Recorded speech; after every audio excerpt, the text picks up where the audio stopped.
Hi, welcome to Everyone Can Jam. This is a place where everyone can learn to play guitar and everyone can learn some very basic, very simple parts of music theory that can open a gateway to a world of really neat, fun, cool things you can learn if you have just some basic music theory. You could learn this much music theory, but if you learn this much, it makes a world of difference, and it doesn't ever have to be hard.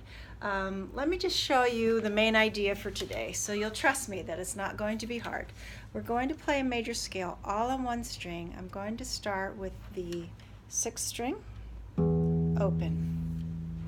We're not worrying about the names of the notes. So 6th string open, here, here, here, here, here. So since the 6th string open is an E note, that what I just played is an E major scale. You're going to play in a minute. I just wanted you to see that everything we do today is based on what I just did. Let's see. I'm going to talk about half steps and whole steps a little bit. You may have heard other people talking about half steps and whole steps, but I really prefer to call it big steps and little steps. Don't be offended, or I'm not trying to, make it babyish. The thing is, even though I have to talk about half steps and whole steps because so many people in music will talk about it that way, and I don't want you to be lost when other people are teaching you. But for now, it's a really good idea not to turn on the math brain talking about half steps and whole steps and lots of numbers. What we really want is to see the pattern on the fretboard. What we really want is spatial relationships. We want to play the notes and hear the sound. And there's one more really important thing, which I'll tell you more about in a minute. So I will say half steps and whole steps, but I'm going to get past that and avoid that as soon as I can. Let's see. Okay, so let's learn our scale. We have, you may not feel like you need the tab, but if you really would like to see it on tab, I've made a tab for you. And it just shows, this is all, we're going to start with the 6th string, and it shows you which fret to play, if that would be helpful. But you could probably just follow along. Let's play the E major scale together. 6th string open. 6th string is an E note.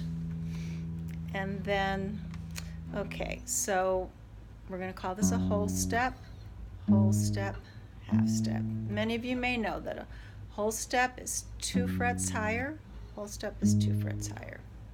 And you may know that 1 fret higher is a half step. So for the rest of this lesson, I may not say half and whole very often. I'm going to say open 6th string, big step, little step, big step, big step, big step.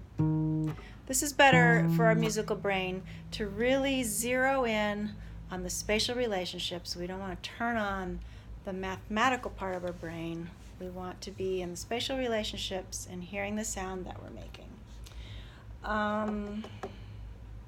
But I do want you to notice where the baby steps are. Right here. They're always next door. And then big step, big step, big step. And that last little bit is baby step or a half step. So like I said, the important thing is we're not going to name all the notes because we don't need sharps and flats spinning around in our head yet. We just want to know the shape and the spatial relationships.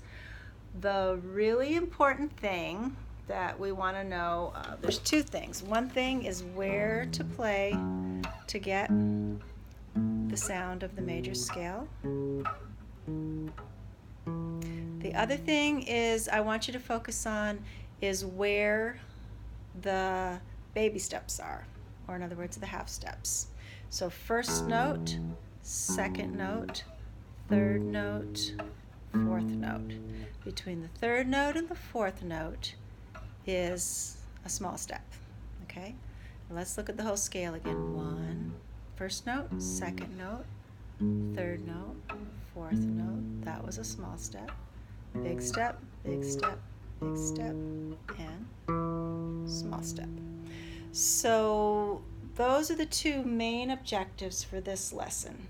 To know that between the third and fourth note, that's where we have a half step or a small step, and between the seventh and the eighth note.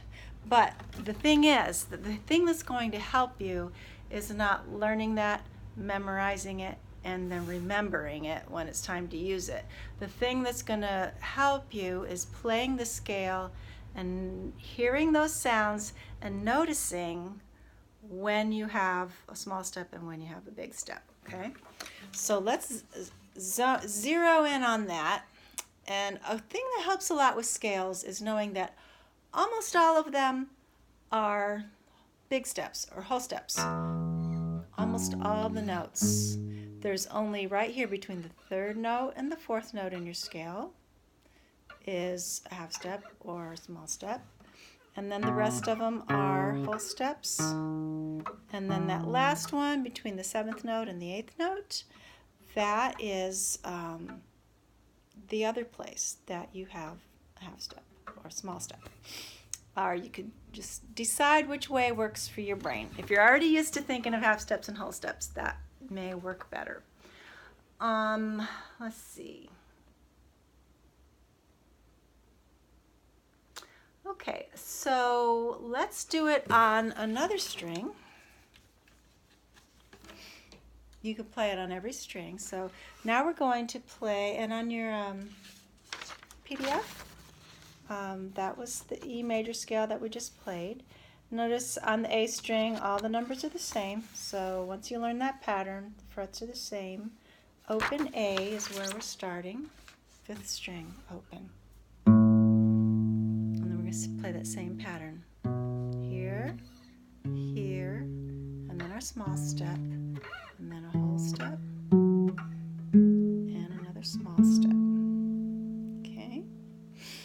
And then on the PDF, I left, we're also going to play on the D string, and the G string, and the B string, but I thought it would be good for you to write those yourself if you're using the PDF.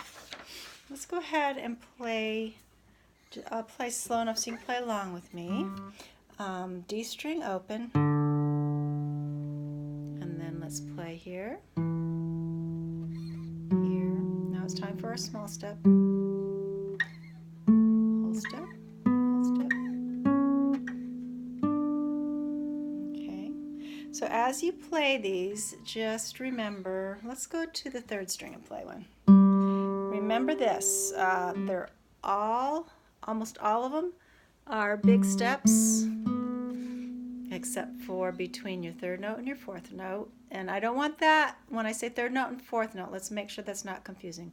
First note, second note, third note, fourth note. Okay? 1, 2, 3, 4, 5, 6. Whoops, sorry about that. I'm not looking at my hands. I'm looking at the camera. 1, 2, 3, 4, 5, 6, 7, 8. That's how it works in my brain. You might find your own way of thinking of it, but in my brain, I just think of them. They're all whole steps, except for between the third and fourth note, and between the seventh and the eighth one.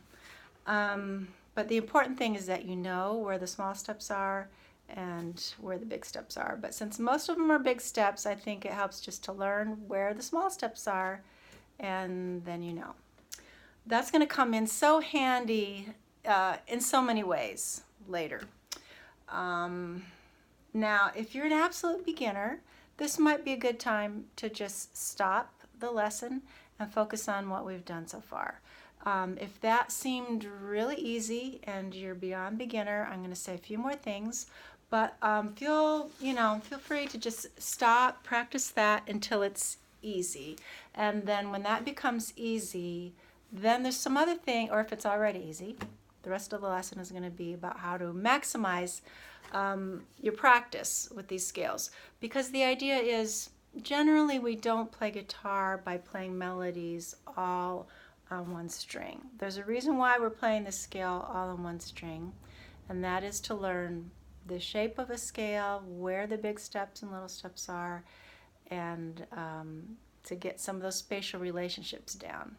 And then when we play our scale without moving our hands, like this, then the relationships between those notes will make a lot more sense, and you won't get lost when you're either learning a melody or improvising or doing your well-tempered work. So, beyond beginner,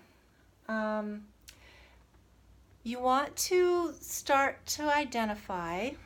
Now, if the other two objectives were easy, okay? The first objective was to play the scale. The second objective was to know where the small steps are.